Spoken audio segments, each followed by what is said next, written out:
Hello everyone, I'm Devleen, first year MBBS student, and today we'll be starting with second chapter of 11 biology, biological classification.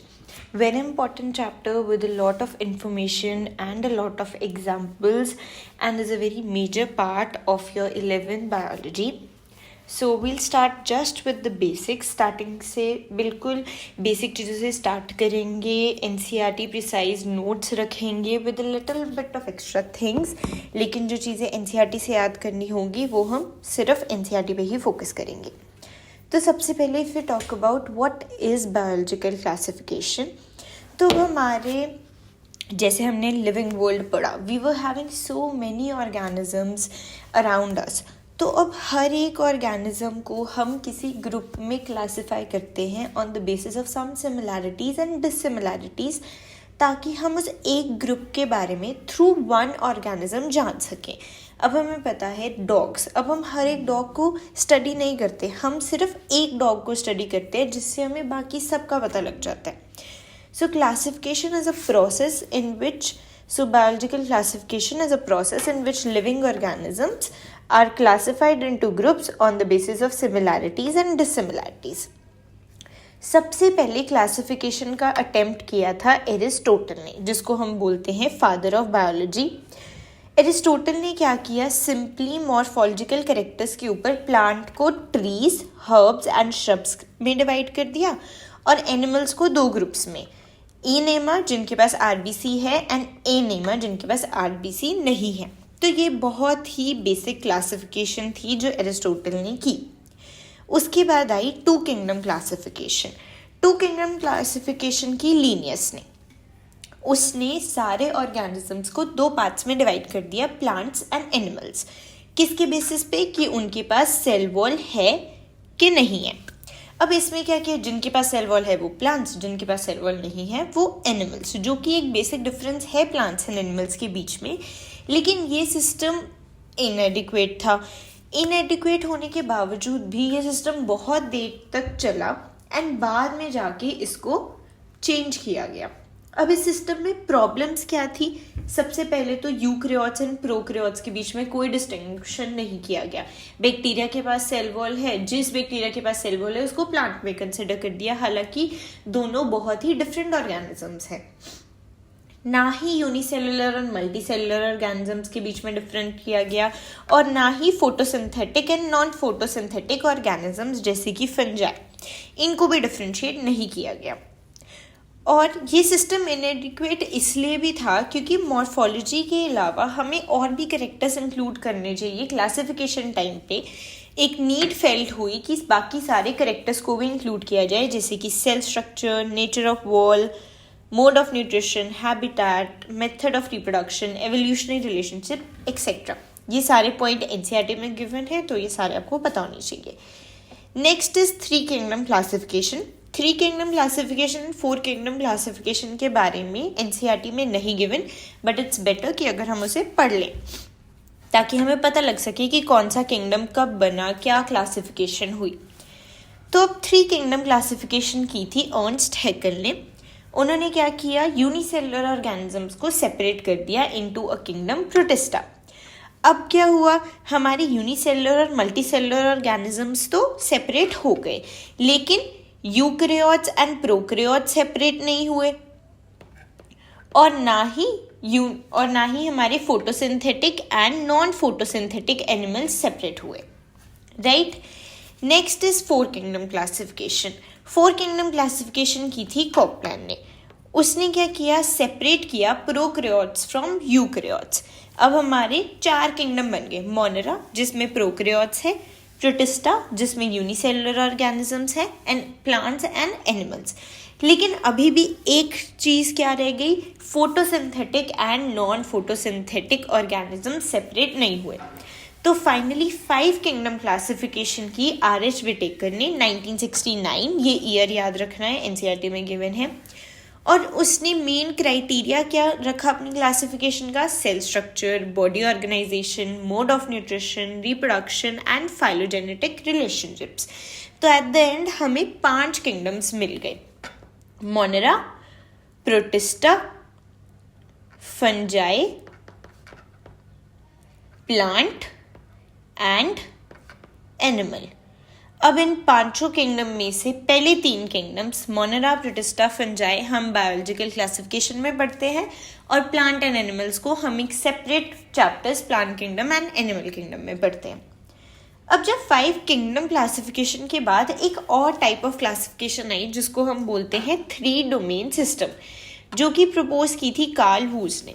उसने क्या किया, इन सारे kingdoms को ना further मतलब इनसे भी एक बड़ी किंगडम से भी एक बड़ी क्लासिफिकेशन डोमेन में बांट दिया और उसने 3 डोमेन रखे, archaea, prokarya and eukarya. Eukaryotic domain में हमारे पास 4 किंगडम्स आए, protista, fungi, plant and animal, जो कि यूकैरियोटिक ऑर्गेनिजम्स हैं। और उसने किंगडम मोनेरा को 2 हिस्सों में तोड़ दिया, एक डोमेन प्रोकैरिया एंड एक डोमेन आर्किया। डोमेन आर्किया में हमारे पास प्रिमिटिव बैक्टीरिया हैं जिनमें थोड़ी सी डिसिमिलैरिटीज़ हैं एंड थोड़े से ऐसे फीचर्स हैं जो उनको प्रिमिटिव एनवायरनमेंट में रहने के लिए स्टेबल करती हैं। एंड डोमेन प्रोकैरिया में हमारे मॉडर्न बैक्टीरिया इंक्लूड होते हैं। हालांकि ये जो डोमेन सिस्टम है ये वाइडली यूज़ नहीं किया जाता है, हम वाइडली यूज़ करते हैं 5 किंगडम क्लासिफिकेशन।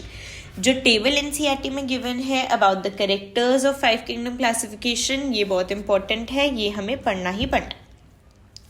अब हम बात करेंगे किंगडम मोनेरा, हमारा फर्स्ट किंगडम। वैसे तो ये हमारा 4th किंगडम है जो बना, लेकिन सबसे पहले हम इसके बारे में बात करेंगे। किंगडम मोनेरा में है prokaryotic organisms, right. And prokaryotes हमारे मोस्ट अबंडेंट माइक्रो ऑर्गेनिजम्स हैं। इसमें मेनली हम बैक्टीरिया इंक्लूड करते हैं। जो बैक्टीरिया का स्ट्रक्चर होता है वो बहुत ही सिंपल है, they are very simple in structure but their behaviour is very complex and they show most extensive metabolic diversity. ये लाइन एनसीईआरटी में लिखी है, इंपॉर्टेंट है, you should know that the structure is very simple but the behaviour is very complex. अब bacteria की अगर classification की बात करें तो we classify bacteria in 4 categories on the basis of their shape, bacillus, coccus, विब्रियम and स्पिरुलम। Bacillus हमारा rod shape, कोकस हमारा spherical, विब्रियम हमारा कॉमा शेप्ड एंड स्पिरुल हमारा स्पाइरल शेप्ड। ये सारी हमारे पास उसकी इमेजेस भी हैं जो हमारी एनसीईआरटी में given. Next if we talk about bacterial respiration. अब रेस्पिरेशन अगर हम बात करें तो हमें पता है हम या तो एरोबिक रेस्पिरेशन की बात करते हैं या हम एनारोबिक रेस्पिरेशन की बात करते हैं। उसमें भी अगर हम क्लासिफिकेशन करें ना तो हमारे पास 4 टाइप ऑफ ऑर्गेनिजम्स आ जाएंगे, obligate aerobes, facultative aerobes, obligate anaerobes and facultative anaerobes. अब सबसे पहले ऑब्लिगेट एरोब्स।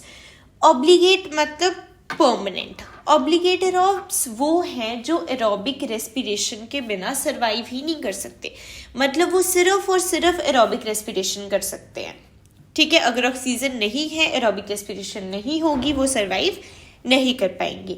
इसकी एग्जांपल है बेसिलस सबटिलिस।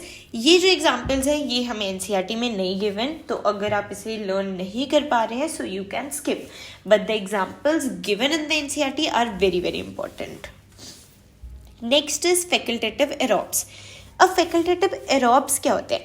फैकल्टेटिव मतलब टेम्परेरी, मतलब ये है तो एनारोबिक बैक्टीरिया, लेकिन अगर इन्हें ऑक्सीजन मिले तो ये एरोबिक रेस्पिरेशन भी कर सकते हैं, राइट। सो मतलब फैकल्टेटिव एरोब का मतलब टेम्परेरी एरोब्स करेंगे एनारोबिक रेस्पिरेशन, लेकिन अगर कभी इन्हें एरोबिक करनी पड़ गई या ऑक्सीजन मिली और इन्हें एरोबिक रेस्पिरेशन करनी पड़ रही है तो ये एरोबिक भी कर सकते हैं, जैसे कि सुडोमोनास। फिर आते हैं ऑब्लिगेट एनारोब्स। ये वो हैं जो सिर्फ एनारोबिक रेस्पिरेशन परफॉर्म करते हैं, जैसे कि clostridium botulinum. Next is facultative anaerobe. अब फैकल्टेटिव एनारोब का मतलब क्या हुआ? टेम्परेरी एनारोब, यानी कि ये वैसे एरोबिक हैं लेकिन अगर इन्हें ऑक्सीजन नहीं मिलेगी तो ये एनारोबिक रेस्पिरेशन भी कर सकते हैं, ओके। जैसे कि क्लोरोपियम। ये एग्जाम्पल्स याद करनी उतनी इम्पोर्टेंट नहीं है। Then we come to nutrition. अगर हम न्यूट्रिशन के बारे में बात करें तो हम बैक्टीरिया के न्यूट्रिशन को 2 टाइप्स में डिवाइड कर देते हैं। एक होता है ऑटोट्रॉफिक और एक होता है हेटरोट्रॉफिक। ऑटोट्रॉफिक भी दो तरह का आता है, फोटो ऑटोट्रॉफिक और कीमो ऑटोट्रॉफिक। फोटो ऑटोट्रॉफिक जो फोटोसिंथेसिस करते हैं, लाइट की मदद से अपना फूड खुद बनाते हैं, एंड कीमो ऑटोट्रॉफिक मतलब जो केमिकल्स की मदद से अपना फूड बनाते हैं या फिर एनर्जी रिलीज बाय केमिकल से अपना फूड बनाते हैं। हेटरोट्रॉफिक में आ जाता है saprophytic, parasitic and symbiotic. Symbiotic जो किसी के साथ एसोसिएशन में रहते हैं, पैरासिटिक जो किसी दूसरे ऑर्गेनिजम्स के ऊपर एक पैरासाइट होते हैं, एंड सैप्रोफिटिक जैसे कि हमारे फंजाई होते हैं। सबसे पहले हमने की रेस्पिरेशन के बेसिस पे क्लासिफिकेशन, फिर हमने न्यूट्रिशन की क्लासिफिकेशन की, एंड फिर हमने की रिप्रोडक्शन की क्लासिफिकेशन। न्यूट्रिशन की एग्जांपल्स दी नहीं हुई है हमारे उसमें एनसीईआरटी में। जैसे अगर हम कोई बैक्टीरिया को डिफाइन करेंगे तो हम उसकी न्यूट्रिशन के बारे में पढ़ेंगे कि उसकी न्यूट्रिशन कैसी है। बेसिक क्लासिफिकेशन यही है। रिप्रोडक्शन की बात करें तो जो रिप्रोडक्शन है वो एसेक्सुअल भी हो सकती है, सेक्सुअल भी हो सकती है। एसेक्सुअल या तो वो बाइनरी फिजन करेगा या फिर वो स्पोर फॉर्मेशन करेगा। स्पोर फॉर्मेशन यूजुअली होती है अनफेवरेबल कंडीशन पे, जिसको हम एंडोस्पोर फॉर्मेशन भी बोल सकते हैं। एंडोस्पोर बनता है और ये बहुत ही एक रेजिस्टेंट स्ट्रक्चर होता है। And sexual reproduction is by the transfer of DNA. एक बैक्टीरिया से दूसरे बैक्टीरिया में जब डीएनए का ट्रांसफर होना उसको हम बोलते हैं सेक्सुअल रिप्रोडक्शन। एंड अगर हम प्रोसेस को एक नेम दे तो दैट इज ट्रांसडक्शन। जैसे कि आगे दिखाया गया है, एक बैक्टीरिया दो में डिवाइड कर रहा है, this can be said as the binary fission, right.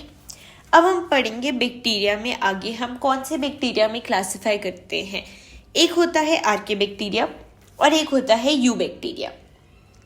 आर्के bacteria हमारा प्रिमिटिव बैक्टीरिया है जो कि हार्श कंडीशंस में, एक्सट्रीमली हार्श कंडीशंस में रहते थे, जैसे कि सॉल्टी एरिया में रहने वाले होते हैं हेलोफाइल्स, हॉट स्प्रिंग्स में रहने वाले होते हैं थर्मोएसिडोफिल्स क्योंकि वो एसिडिक नेचर की होती हैं, एंड मार्श एरियाज में रहने वाले मेथानोजेंस।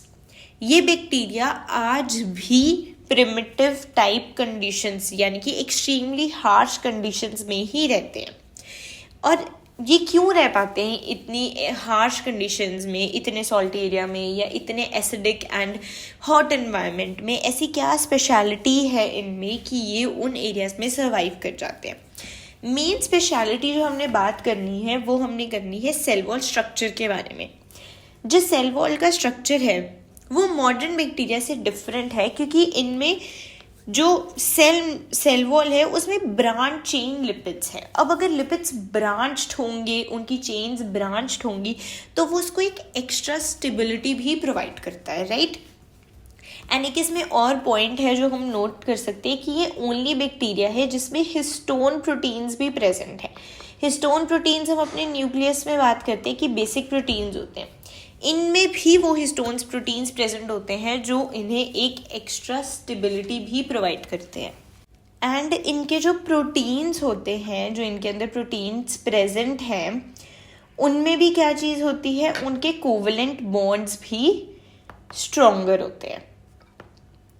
तो ये थोड़ी एक्स्ट्रा इन्फॉर्मेशन है जो कि एनसीईआरटी में नहीं given, this is just for your knowledge. Main आपको याद रखना है उनके सेल वॉल स्ट्रक्चर डिफरेंट होता है, इसीलिए वो एक्सट्रीमली हार्श कंडीशंस में रह जाते हैं। नेक्स्ट अब हमने पढ़ा जो मेथानोजेंस होते हैं वो भी आर्के बैक्टीरिया ही होते हैं। मेथानोजेंस क्या काम करते हैं? डंग ऑफ एनिमल्स से बायोगैस प्रोड्यूस करते हैं। तो ये कहाँ होंगे? अगर ये बायोगैस प्रोडक्शन कर रहे हैं तो ये र्यूमिनेंट एनिमल्स जैसे कि काओ, बफलो, उनके गट में प्रेजेंट होंगे एंड पैडी फील्ड्स में भी ये प्रेजेंट होते हैं। This was about archaebacteria. Now we come to eubacteria. Eubacteria हमारे ट्रू बैक्टीरिया हैं या फिर हमारे मॉडर्न बैक्टीरिया हैं जिनके पास एक रिजिड सेल वॉल भी होती है एंड प्लस उनके अंदर फ्लैजेलम भी होता है अगर वो एक मोटाइल बैक्टीरिया है। सबसे पहले अगर हम यू बैक्टीरिया में बात करते हैं तो हम बात करते हैं साइनोबैक्टीरिया की, जिसका कॉमन नेम है ब्लू ग्रीन एल्गे, लेकिन ये एक एल्गे नहीं है, ये एक बैक्टीरिया है। This is the point that you need to note. Blue green algae उसका कॉमन नेम है बट वो है एक bacteria. Cyanobacteria aerobic respiration perform करता है। अब हमने क्या पढ़ा था कि एरोबिक रेस्पिरेशन करते हैं एंड जो फोटोसिंथेसिस है वो भी कर सकते हैं, ऑटोट्रॉफिक भी हो सकते हैं और कीमोऑटोट्रॉफिक, फोटोऑटोट्रॉफिक एंड कीमोऑटोट्रॉफिक दोनों हो सकते हैं। One thing we need to note is जो हमारा बैक्टीरिया होता है वो कभी भी ऑक्सीजनिक फोटोसिंथेसिस नहीं करता, मतलब अगर वो फोटोऑटोट्रॉफिक है भी तो कभी वो ऑक्सीजन यूज नहीं करेगा। लेकिन cyanobacteria is the only bacteria which performs oxygenic photosynthesis, right. और ऐसा क्यों होता है? क्योंकि उनके पास फोटोसिंथेटिक पिगमेंट भी है, क्लोरोफिल ए। साइनोबैक्टीरिया एक यूनिसेलुलर स्ट्रक्चर भी हो सकता है, कॉलोनियल भी हो सकता है, फिलामेंटस भी हो सकता है। मेनली फ्रेश वाटर में मिलते हैं हमें, लेकिन मेरीन और टेरेस्ट्रियल भी हो सकते हैं। अब इनमें क्या होता है, जो इनकी कॉलोनीज होती है, हम like this is the picture of Nostoc which is the cyanobacteria. And यहाँ पे क्या दे सकते हैं, ये बहुत ही मल्टी सेलुलर है पहली बात तो, एंड फिलामेंटस है। अब इनके ऊपर क्या होता है, एक जिलेटिनस शीट की कवरिंग होती है या म्यूसिलेजिनस शीट की कवरिंग होती है। एंड इनमें दो टाइप्स ऑफ सेल्स होते हैं, एक तो ये नॉर्मल सेल्स, ये है फोटोसिंथेटिक सेल्स, ये करेंगे फोटोसिंथेसिस। और एक होते हैं हेट्रोसिस्ट। हेट्रोसिस्ट क्या करते हैं? हेट्रोसिस्ट हमारे फिक्सेशन ऑफ नाइट्रोजन करते हैं, ये हमें गिवन भी है। इनके पास एक स्पेशलाइज सेल्स होते हैं हेट्रोसिस्ट जो नाइट्रोजन फिक्सेशन परफॉर्म करते हैं। An important point two notice कि जो हेट्रोसिस्ट है ये फोटोसिंथेसिस परफॉर्म नहीं करते, ये नॉन फोटोसिंथेटिक होते हैं। Means in cyanobacteria we have two types of cells, one photosynthetic cells and one non-photosynthetic cells. Now we'll study about chemosynthetic bacteria. Chemosynthetic bacteria वो होते हैं जो कि ऑक्सीडाइज करते हैं inorganic substances like nitrates, nitrites and ammonia, and उसकी energy से अपना फूड सिंथेसाइज करते हैं। And chemosynthetic bacteria nitrogen, phosphorus, iron, sulphur recycling में भी एक बहुत मेजर रोल प्ले करते हैं। ये दोनों पॉइंट्स ही एनसीईआरटी में गिवन है एंड हमें याद होने चाहिए। Next if we talk about heterotrophic bacteria, sorry the spellings of bacteria are wrong here. Heterotrophic bacteria most abundant bacteria हैं एंड इम्पॉर्टेंट डिकम्पोजर्स भी हैं। हेटेरोट्रॉफिक बैक्टीरिया हमारे बहुत यूजफुल भी हैं, बहुत सारे फंक्शंस परफॉर्म करते हैं जैसे कि curd making, production of antibiotics, fixation of nitrogen and legume roots. And ये यूजफुल के साथ साथ डिसीज कॉजिंग भी है, लाइक ह्यूमंस में ये डिसीज कॉज करते हैं जैसे कि cholera, typhoid, tetanus, and crops में जैसे कि citrus canker disease, right. This was about heterotrophic bacteria. Now we come to mycoplasma. Mycoplasma भी हम बैक्टीरिया में ही इंक्लूड करते हैं in eubacteria, under eubacteria we can say. Mycoplasma वो ऑर्गेनिजम्स हैं जिनके पास सेल वॉल नहीं है, they completely lack cell wall and they are the smallest known living organisms. ये फैकल्टेटिव एरोब्स है, यानी कि टेम्परेरी एनारोब्स हैं, सॉरी, जो कि वैसे तो एरोबिक रेस्पिरेशन करेंगे बट ऑक्सीजन नहीं मिलेगी तो एनारोबिक रेस्पिरेशन भी कर लेंगे। माइकोप्लाज्मा यूजुअली जो है पैथोजेनिक होते हैं प्लांट्स एंड एनिमल्स को, एंड इन्हें हम PPLO लाइक ऑर्गेनिजम्स भी बोलते हैं, मतलब प्लूरल न्यूमोनिया लाइक ऑर्गेनिजम्स, क्योंकि सबसे पहले ये एक कैटल से डिस्कवर किए गए थे जो कि निमोनिया और प्लूरल कैविटी से सफ़र कर रही थी। इनको हम जोकर्स ऑफ माइक्रोबियल वर्ल्ड भी कह देते हैं क्योंकि ये अपनी शेप को बहुत इजीली चेंज करते रहते हैं एंड ये बहुत ही स्मॉल हैं, बहुत ही स्मॉल होल से भी ये पास कर सकते हैं, बहुत ही स्मॉल बैक्टीरियल फिल्टर को भी ये पास कर लेते हैं। Now this was about kingdom Monera and start with kingdom protista. Kingdom protista हमारा यूनिसेलुलर यूकैरियोटिक ऑर्गेनिजम्स को इंक्लूड करता है। अर्नस्ट हैकेल ने इसको सेपरेट आउट किया था एंड इसकी जो बाउंड्रीज हैं वो बिल्कुल भी वेल डिफाइंड नहीं है, लाइक इसके कोई ऑर्गेनिज्म, कोई बायोलॉजिस्ट उसको एक प्लांट कह दे देगा, कोई उसको एक एनिमल कह दे देगा, क्योंकि इसमें सारे के सारे यूनिसेलुलर ऑर्गेनिजम्स हैं। अब वो स्पेसिफाइड नहीं है कि उसमें सेल वॉल है कि सेल वॉल नहीं है, एंड जब प्रोटिस्टा किंगडम बना तो काफ़ी सारे ऑर्गेनिजम्स एक किंगडम के अंदर आए जो कि पहले सेपरेट किंगडम्स में पड़े थे। इसीलिए इस किंगडम की बाउंड्रीज डिफाइन बिल्कुल भी नहीं है। कुछ एनिमल लाइक होते हैं, कुछ प्लांट लाइक होते हैं एंड कुछ फंजाई लाइक होते हैं। प्राइमरली अगर हम बात करें कि इसके जो ऑर्गेनिजम्स हैं वो हैं एक्वाटिक। जो रिप्रोडक्शन है इसमें वो एसेक्सुअल भी हो सकती है एंड सेक्सुअल भी हो सकती है। कैसे होगी? एसेक्सुअल की अगर हम बात करें तो सेल फ्यूजन से होगी एंड सेक्सुअल की अगर हम बात करें तो वो जाइगोट फॉर्मेशन से होगी। एंड ये फर्स्ट किंगडम था जिसमें ट्रू सेक्सुअल रिप्रोडक्शन हमें देखने को मिली थी। ट्रू सेक्सुअल रिप्रोडक्शन होती क्या है? True sexual reproduction is the fusion of gametes. तो ये पहला किंगडम था जहाँ पे गेमीट्स की फ्यूजन होने लगी एंड देन हमारी सेक्सुअल रिप्रोडक्शन हमें दिखी। अब जैसे हमने बात की बाउंड्रीज डिफाइन नहीं है, तो मतलब कुछ प्लांट लाइक हैं, कुछ एनिमल लाइक हैं, कुछ फंजाई टाइप हैं। तो सबसे पहले हम वैसे ही इसकी क्लासिफिकेशन करेंगे and we will study about plant like protist यानी कि ऑटोट्रॉफिक प्रोटिस्ट। उसमें हम बात करते हैं दो की, क्राइजोफाइट्स एंड डायनोफ्लैजेलेट्स। क्राइजोफाइट्स को भी आगे हम दो में डिवाइड कर देते हैं, diatoms and golden algae desmids. हम ज़्यादातर यहाँ पढ़ेंगे डायटम्स के बारे में। सबसे पहले तो अगर हम हैबिटेट की बात करें, ये किंगडम हमें कैसे याद होगा? जब हम इसको मेजरली डिफरेंशिएट करके पढ़ेंगे। फॉर एग्जाम्पल हम यहाँ क्राइजोफाइट्स एंड डायनोफ्लैजेलेट्स पढ़ रहे हैं तो हम दोनों के हैबिटेट के बारे में पढ़ेंगे कि क्राइजोफाइट्स हमें fresh water and marine water में दिखते हैं एंड ये फ्लोट करते हैं passively in water currents. NCERT की लाइन है, यू ऑल शुड नो। इसलिए हम इनको प्लैंक्टन्स भी बोल देते हैं। प्लैंक्टन्स मेनली हमें उन लोगों को ही बोलते हैं, उन ऑर्गेनिजम्स को ही बोलते हैं जो फ्लोट करते हैं वाटर के ऊपर। इनको हम फाइटोप्लैंक्टन्स भी बोल देते हैं क्योंकि ये ऑटोट्रॉफिक ऑर्गेनिजम्स हैं।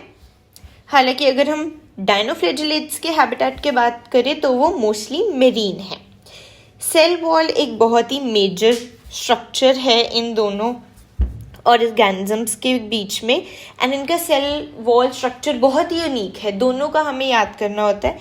क्राइजोफाइट्स में क्या होता है? सोप बॉक्स टाइप स्ट्रक्चर होता है, भी जैसे एक के एक एंड फिर वो दूसरे के अंदर पड़ी हुई है एंड ये जो सोप बॉक्स स्ट्रक्चर बनता है इसके बीच में होता है लिविंग सेल। अब ये जो ओवरलैपिंग सोप बॉक्स है ये किससे बना होता है? सिलिका से, और ये इनडिस्ट्रक्टिबल होता है। एंड जब इसके अंदर वाला सेल मर जाता है तो ये सिलिका डिपॉजिट्स जो हैं ये लैंड के ऊपर डिपॉजिट होते रहते हैं एंड बना देते हैं डायटोमिशियस अर्थ। एंड ये जो डिपॉजिट्स हैं ये ग्रिटी होते हैं नेचर में, इसीलिए ये पॉलिशिंग में, filtration of oils and syrups में यूज़ होते हैं। ये यूज़ याद करने इम्पॉर्टेंट है, ये एनसीईआरटी में गिवन है, so you all should know and learn. हालांकि अगर हम डायनोफ्लैजेलेट्स की बात करें तो उनकी सेल वॉल बनी है दो स्टिफ सेलुलोजिक प्लेट्स से और इनमें दो फ्लैजेला होते हैं, इसीलिए नाम है डायनोफ्लैजेलेट्स। दो फ्लैजेला है इनके अंदर, जैसे कि दो फ्लैजेला, एक होता है लॉन्गिट्यूडनल और एक होता है ट्रांसवर्स। लॉन्गिट्यूडनल थ्रेड लाइक होता है एंड ट्रांसवर्स होता है हमारा रिबन लाइक।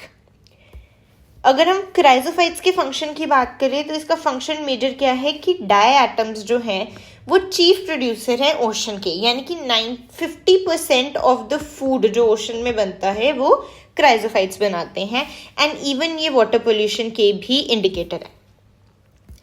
हालांकि डायनोफ्लैजेलेट्स की अगर हम बात करें तो डायनोफ्लैजेलेट्स में एक प्रॉपर्टी होती है, स्पेशली रेड डायनोफ्लैजेलेट्स में। ये क्या करते हैं? ये बहुत ज़्यादा रैपिड मल्टीप्लिकेशन करते रहते हैं और ऐसे लगता है कि इन्होंने सी को रेड अपीयर करना सी रेड हो गई है, सी हमें रेड अपीयर होती है जिसको हम रेड टाइड फिनोमेना भी बोलते हैं। एंड ये कौन करता है? इसकी एग्जाम्पल क्या है? गॉनी ऑलिक्स। एंड ये जो रैपिड मल्टीप्लिकेशन है ये इतना लार्ज नंबर हो जाता है कि ये जो टॉक्सिन्स रिलीज करते हैं उससे मेरीन एनिमल्स लाइक फिशेस की डेथ भी हो सकती है। एक और इम्पॉर्टेंट एग्जाम्पल है जो कि एनसीईआरटी में नहीं गिवन बट हमें पता होनी चाहिए, इज नॉक्टिकुला। एक डायनोफ्लैजेलेट है जो कि बायोल्यूमिनेसेंस, लाइट इमिटिंग प्रॉपर्टी है उसके पास, बायोल्यूमिनेसेंस एग्जिबिट करता है। ये दो थे हमारे plant like autotrophs. Now we'll talk about animal like protist. Animal like मतलब हेटरोट्रॉफिक हैं, अपना फूड खुद नहीं बना सकते हैं। तो एन एनिमल लाइक को भी हम आगे क्लासिफाई करते हैं उनके लोकोमोटिव स्ट्रक्चर के बेस पे कि वो किससे लोकोमोशन कर रहे हैं। अमीबॉइड हैं, सूडोपोडिया से मूव कर रहे हैं, फ्लैजेला है, सीलिया है या स्पोर्स हैं। तो उसके बेसिस पे हमने 4 में उसे डिवाइड कर दिया, amoeboid, flagellated, ciliated and sporozoan. जो एमीबॉइड हैं ये होते हैं mainly fresh water, flagellated free living होते हैं या पैरासिटिक है, सिलिएटेड हमारे होते हैं एक्वाटिक एंड स्पोरोजोन्स इनमें बस स्पोर्स होती हैं, spores like infectious stages present होती हैं। अब अमीबॉइड कैसे मूव करते हैं? अमीबॉइड मूव करते हैं pseudopodia, pseudo is false feet की मदद से ये मूव करते हैं, लोकोमोशन करते हैं एंड अपने प्रे को कैप्चर करते हैं। फ्लैजिलेटेड में फ्लैजेला होता है, सिलिएटेड में थाउजेंड्स ऑफ एक्टिवली मूविंग सीलिया होते हैं। एक इम्पॉर्टेंट बात जो हमें अमीबॉइड फॉर्म्स के बारे में याद रखनी है कि इनकी जो मेरीन फॉर्म्स होती हैं उनके ऊपर सिलिका शेल्स होते हैं फॉर प्रोटेक्शन। जैसे कि इसकी एग्जाम्पल है एंट अमीबा जो कि पैरासिटिक है। फ्लैजेला की अगर हम बात करें तो फ्लैजेला की एग्जाम्पल बहुत ही इंपॉर्टेंट है ट्राइपैनोसोमा जो कि स्लीपिंग सिकनेस डिसीज करता है ह्यूमंस में।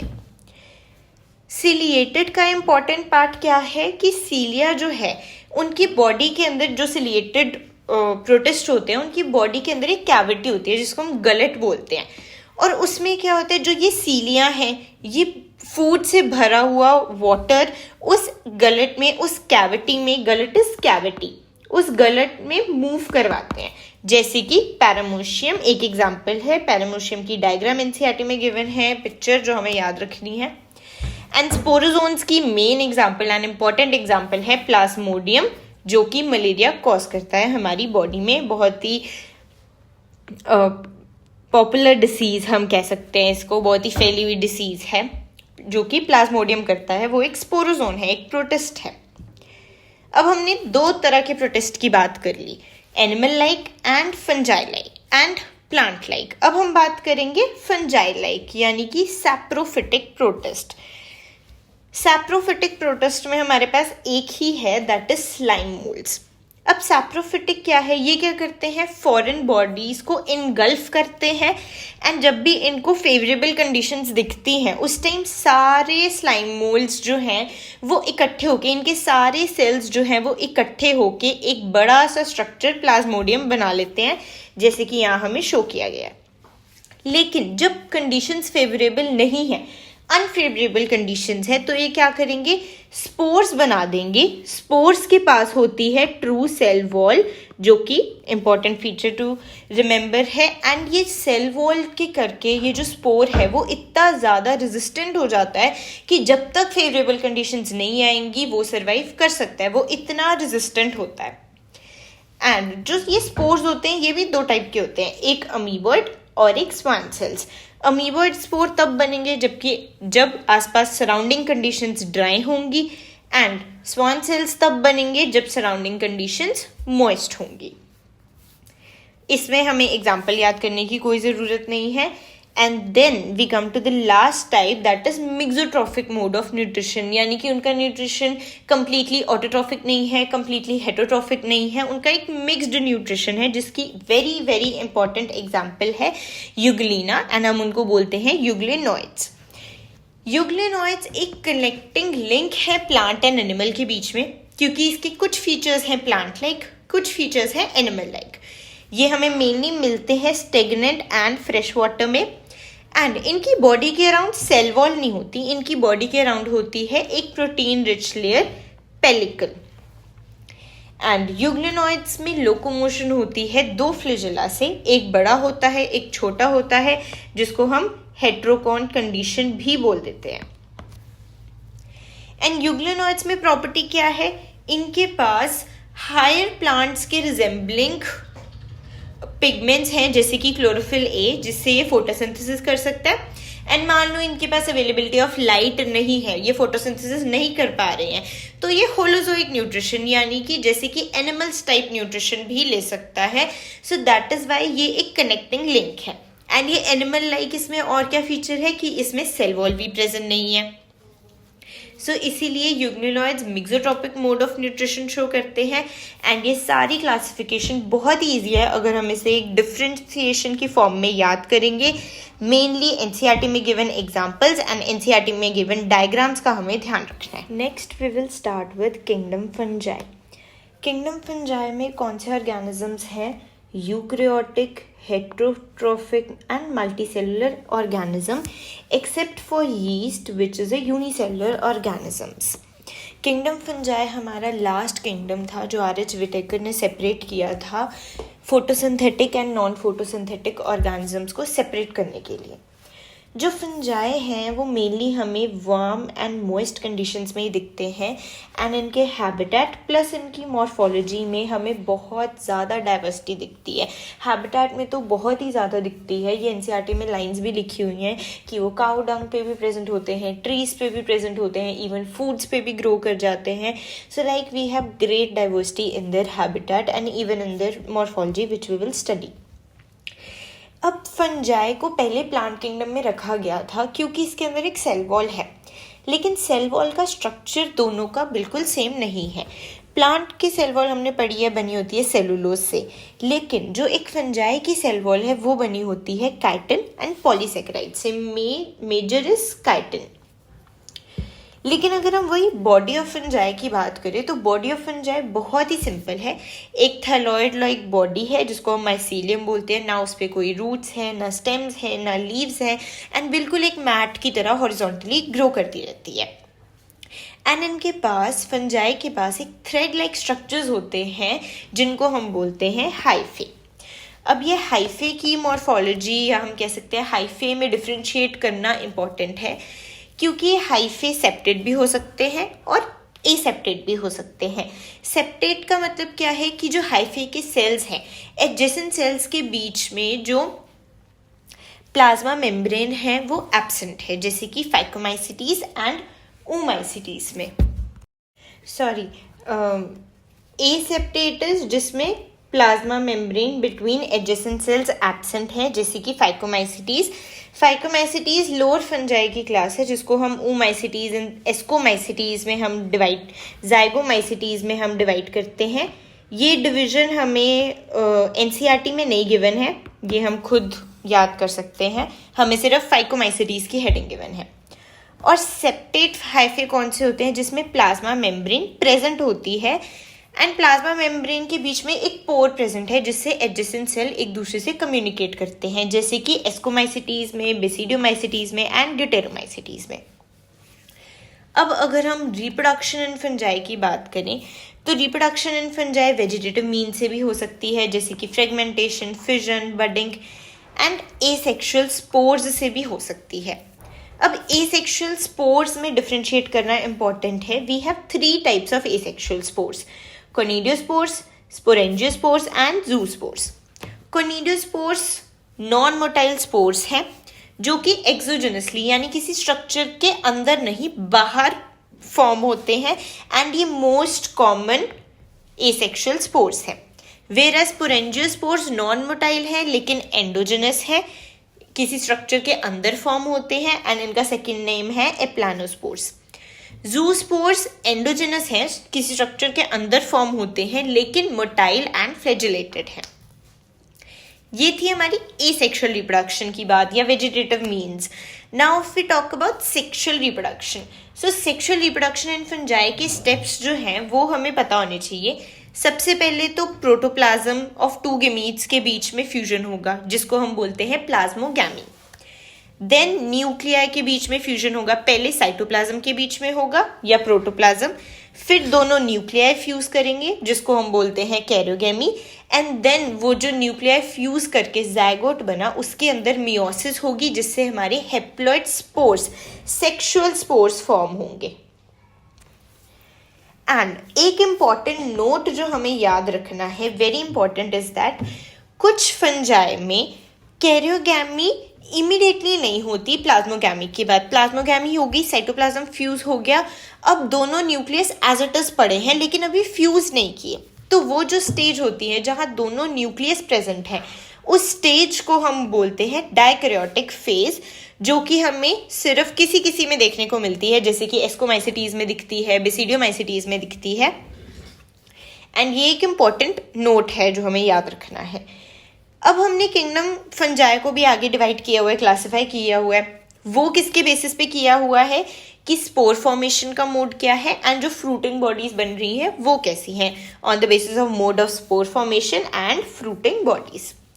सबसे पहले हम बात करेंगे phycomycetes, which is a very lower class of fungi, हम कह सकते हैं। फाइकोमाइसिटीज लोअर क्लास है, इसको हम दो में डिवाइड कर सकते हैं, oomaicites एंड zygomaicites। एनसीईआरटी में ये डिवीजन नहीं है, but we can remember it this way.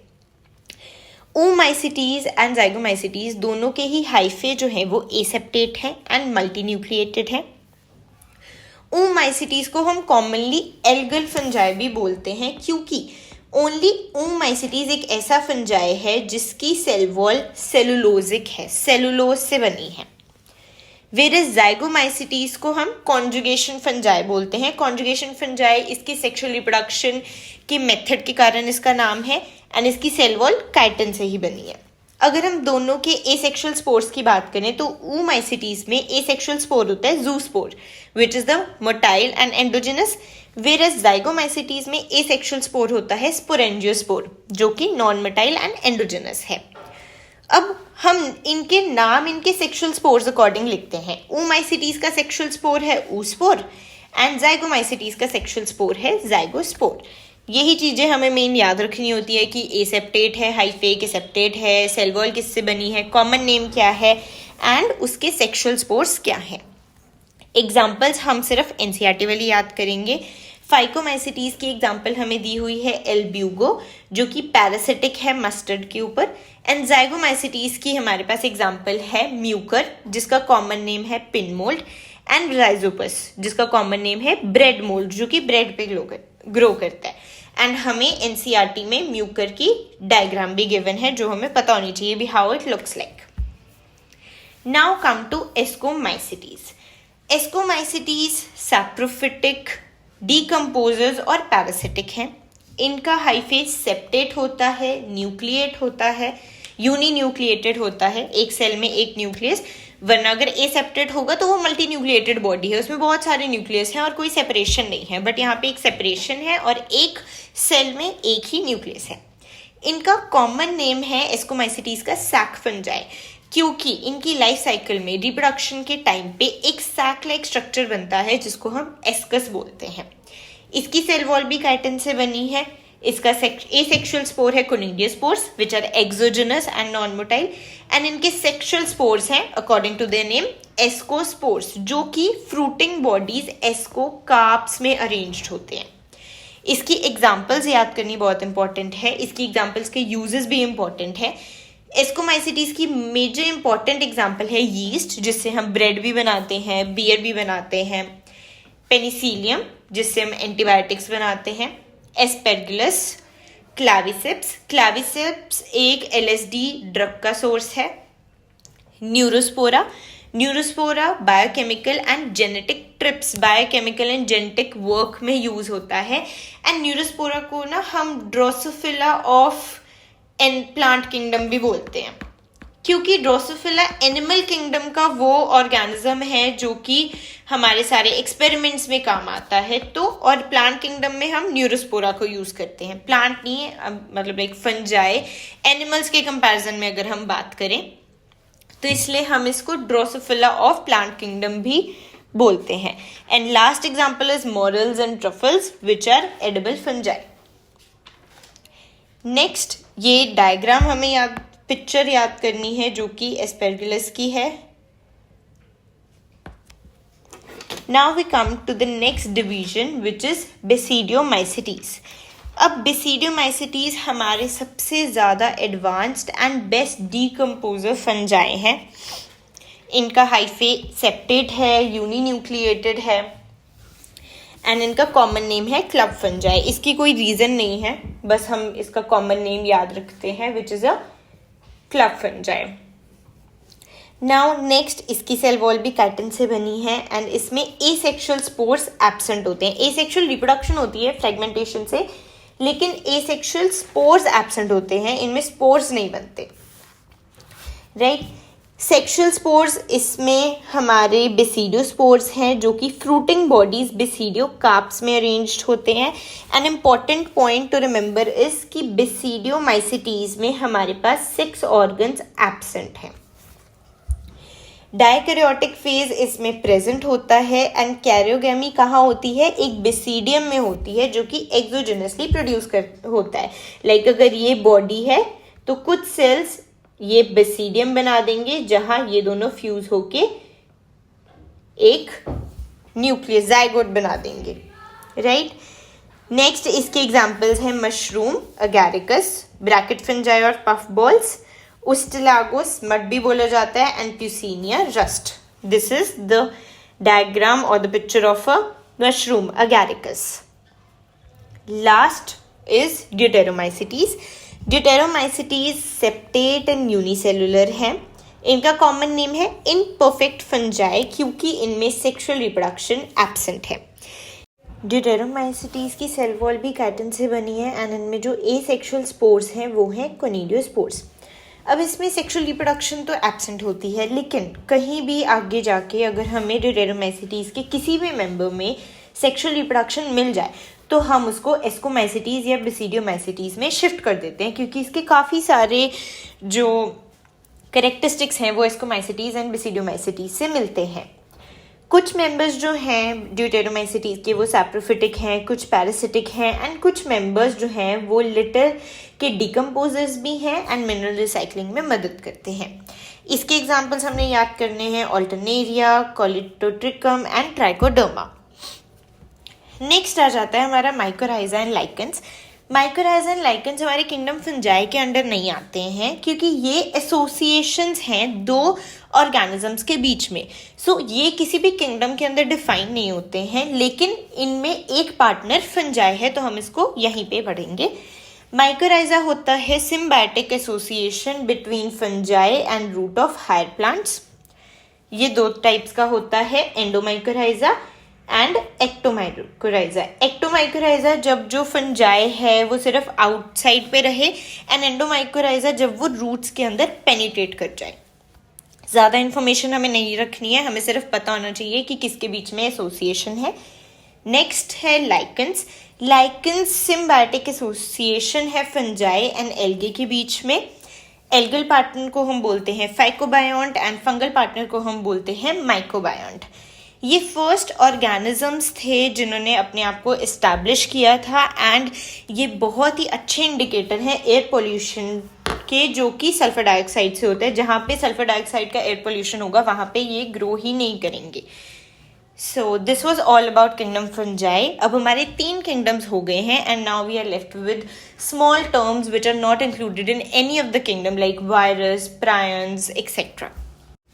Last we are going to start with virus. अब वायरस हमारे किसी भी किंगडम में नहीं आते हैं क्लासिफिकेशन में, हम इन्हें किसी भी किंगडम के अंदर क्लासीफाई नहीं करते, बट हम इन्हें सेपरेटली ज़रूर रीड करते हैं। वायरस होता क्या है? वायरस एक माइक्रोस्कोपिक स्ट्रक्चर्स हैं जो लिविंग एंड नॉन लिविंग के बीच में एक कनेक्टिंग लिंक है। कैसे? क्योंकि जब हम किसी वायरस ऑलवेज डिपेंडेंट है अपने होस्ट के ऊपर। जब वो किसी होस्ट के अंदर होगा तो वो मेटाबॉलिज्म करेगा, अपने सारे फंक्शंस परफॉर्म करेगा, लेकिन जब वो किसी होस्ट के अंदर नहीं होगा तो वो बिल्कुल एक इनर्ट स्ट्रक्चर की तरह पड़ा रहेगा। इसीलिए ना हम उसे लिविंग कंसिडर करते हैं ना non living. It is just a link between living and non living. Virus term जो है वो पैस्चर ने कोइंड की थी एंड वायरस का मतलब होता है पॉइजनस फ्लूइड। सबसे पहला वायरस जो डिस्कवर हुआ था वो था TMV, tobacco mosaic virus. Dmitri Ivanovsky ने किया था 1892 में। यहाँ हम वायरस में 3 साइंटिस्ट के बारे में पढ़ते हैं, तीनों का नेम एंड किस ईयर में उन्होंने क्या चीज़ की वो याद करना बहुत इम्पॉर्टेंट है। सो नेम जो है वायरस टर्म कोइंड की थी पैस्चर ने। पहला वायरस TMV वायरस डिस्कवर किया था दिमित्री इवानोव्स्की 1892 में एंड M.W. बिजरिंग 1898 में उन्होंने वायरस को बोला कंटेजियम वाइवम फ्लूइडम। इसका मतलब होता है लिविंग पॉइजनस फ्लूइड, क्योंकि उन्होंने क्या किया, एक प्लांट जो ऑलरेडी टोबैको मोज़ैक डिसीज, जिसके अंदर टोबैको मोज़ैक वायरस है, उससे सफ़र कर रहा है, उन्होंने वो एक्सट्रैक्ट लिया और एक बैक्टीरियल फिल्टर से भी उसको पास किया भी, अगर बैक्टीरिया है तो वो फिल्टर हो जाएगा। एंड फिर जो फिल्ट्रेट ऑब्टेन हुआ उसको उन्होंने एक हेल्दी प्लांट पे अप्लाई किया एंड क्या देखा कि उस हेल्दी प्लांट में भी वो डिसीज डेवलप हो गई। तो एक मोज़ैक डिसीज से सफ़र करते हुए प्लांट को उन्होंने एक्सट्रैक्ट लिया, बैक्टीरियल फिल्टर से भी पास किया भी, अगर कोई बैक्टीरिया तो वो चला जाए, एंड देन फिर एक हेल्दी प्लांट पे लगाया तो भी उसे डिसीज हो गई। Like means there were structures जो उस बैक्टीरियल फिल्टर से भी पास कर गए एंड जो ये डिसीज कॉज करवा रहे थे। तो it was a virus, tobacco mosaic virus. And virus को क्रिस्टलाइज भी किया गया। ये भी एक साइन है कि वायरस एक नॉन लिविंग स्ट्रक्चर है। हम वायरस को क्रिस्टलाइज कर सकते हैं, उसके क्रिस्टल्स ऑब्टेन कर सकते हैं। एंड वायरस को क्रिस्टलाइज किया था W.M. स्टैनले ने 1935 में। एंड उन्होंने क्या बताया कि ये जो क्रिस्टल्स हैं ये लार्जली प्रोटीन से बने हैं। तो हमारे पास 3 साइंटिस्ट हो गए। एक था दिमित्री वैनोवस्की जिन्होंने 1892 में टोबैको मोज़ैक वायरस फाइंड किया। एक थे M.W. बिजरिंग जिन्होंने 1898 में वायरस को लिविंग पॉइजनस फ्लूइड यानी कि कंटेजियम वाइवम फ्लूइडम कहा, वायरस एक्सट्रैक्ट के अकॉर्डिंग। एंड एक थे W.M. स्टैनले जिन्होंने 1935 में वायरस को क्रिस्टलाइज किया। एक इम्पॉर्टेंट पॉइंट जो हमें वायरस के बारे में याद रखना होता है वो होता है कि virus are obligate parasites. They are always dependent on their host cell. Outside the host cell, they are nothing. Outside the host cell, they have an inert structure and non-cellular structure. They only perform actions or they only do any metabolism or any activities when they are inside the host cell. Virus का structure हमें पता होना चाहिए। Virus के अंदर भी एक genetic material होता है जो कि RNA हो सकता है, DNA हो सकता है, but it can never be both, एक ही चीज़ होगी। वायरस का जो इन्फेक्शियस मटेरियल है, ऐसी कौन सा मटेरियल है वायरस में वो जो इन्फेक्शन कॉज करता है, वो है न्यूक्लियो प्रोटीन, राइट। एंड जो वायरसेस प्लांट को इन्फेक्ट करते हैं वो होते हैं सिंगल स्ट्रैंडेड RNA। जो एनिमल को इफेक्ट करते हैं वो हो सकते हैं सिंगल या डबल स्ट्रैंडेड RNA या डबल स्ट्रैंडेड DNA। एंड एक होते हैं bacteriophage. Bacteriophage are the viruses which infect the bacteria, वो होते हैं डबल स्ट्रैंडेड DNA, राइट। अब जो वायरस है उसमें जेनेटिक मटेरियल है DNA या RNA, और जेनेटिक मटेरियल के अराउंड एक प्रोटीन कवरिंग है। उस प्रोटीन कवरिंग को हम क्या बोलते हैं, कैप्सिड। और उस प्रोटीन कवरिंग के छोटे छोटे पार्ट्स जिससे वो कैप्सिड बना है वो है कैप्सोमियर, जो कि हमारे न्यूक्लिक एसिड को प्रोटेक्ट करके रखता है। जो कैप्सोमियर है वो हेलिकल, पॉलीहेड्रल या ज्योमेट्रिक किसी भी फॉर्म में अरेंज्ड हो सकता है। ये हमारे पास एक पिक्चर है टोबैको मोज़ैक वायरस की एंड बैक्टीरियोफाज की। ये बहुत ज़्यादा इंपॉर्टेंट है, इसकी लेबलिंग बहुत ज़्यादा पूछी जाती है, स्पेशली ऑफ द बैक्टीरियोफाज। सो इसकी लेबलिंग ज़रूर ध्यान से पढ़ के जानिए कि कौन सी चीज़ क्या है। एंड बहुत बार कन्फ्यूजन भी हो जाती है भी कौन सी कॉलर है, कौन सा हेड है, कौन सा नेक है। So there is a confusion. So 1-2 books से अगर हम इसकी लेबलिंग देख लें that is a better thing. अब हमें डिसीजेस भी बताई गई हैं वायरस से। ह्यूमंस में कौन सी डिसीजेस होती हैं, जैसे कि mumps, smallpox, herpes, influenza, AIDS जो है वो भी एक वायरल डिसीज़ है। प्लांट्स में जैसे कि मोज़ैक फॉर्मेशन, लीफ रोलिंग हो जाना, येलोइंग हो जाना, ड्वार्फिंग हो जाना या फिर स्टंटेड ग्रोथ। अब वायरस के अलावा हमारे पास और भी इन्फेक्टियस मटीरियल हैं जैसे कि वायरॉइड्स एंड प्रायंस।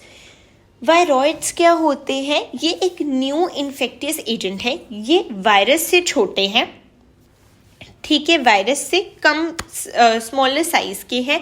एंड जब इनको स्टडी किया गया, इनको देखा गया, तो ये क्या है, ये इन्फेक्टियस RNA मॉलिक्यूल्स है। वायरस में क्या होता है, जेनेटिक मटेरियल होता है around surrounded by a protein coat. ये क्या है, ये सिर्फ जेनेटिक मटेरियल है। They are infectious RNA molecule, और इनका जो RNA है उसका भी जो वेट है वो वायरस के RNA से कम होता है।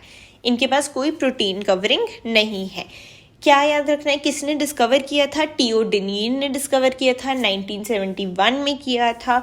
और ये कौन सी डिसीज कॉज करते हैं? Potato spindle tuber disease. So there is a lot of confusion कि टियोडेनीन ने कौन सी डिसीज की, कब की, एंड वायरस को किसने क्या नाम दिया, कौन से ईयर में किया। तो ये थोड़ी ईयर्स को अगर हम फ्लो चार्ट के फॉर्म में टेबल बना के याद करेंगे तो that will be more easier for us, क्योंकि ईयर्स एनसीईआरटी में गिवन है वो हम नहीं छोड़ सकते, और साइंटिस्ट के नाम जो एनसीईआरटी में गिवन है वो भी हम नहीं छोड़ सकते।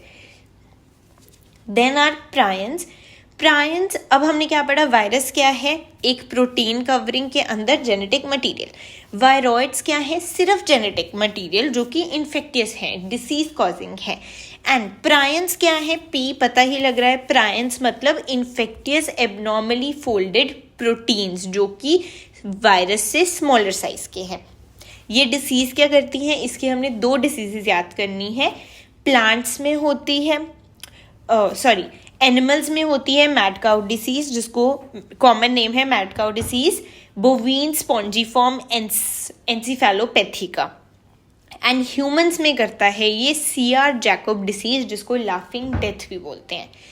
वायरस, वायरॉइड्स एंड प्रायंस का याद रखना, डिसीज कौन सी कॉज हो रही है and scientist name and years, वो बहुत ही ज़्यादा इंपॉर्टेंट है। और इन्फेक्टियस एजेंट क्या है? वायरस में genetic material surrounded by a protein coat. Viroids are only the genetic material and prions are the abnormally folded proteins. So this was it for biological classification, and in the next chapter we'll be studying more about plant kingdom and animal kingdom. NCERT में plant kingdom and animal kingdom के बारे में एक paragraph given है, उसको हमने यहाँ discuss नहीं किया है, वो हम इन डिटेल एंड जो भी एग्जाम्पल्स भी उन पैराग्राफ्स में गिवन है वो भी हम आगे in detail in plant kingdom and animal kingdom पढ़ेंगे. If there are any doubts, you can comment anytime, and you can also ask for the PDF of the notes if you want. You just need to comment, like, share and subscribe. Thank you very much for watching.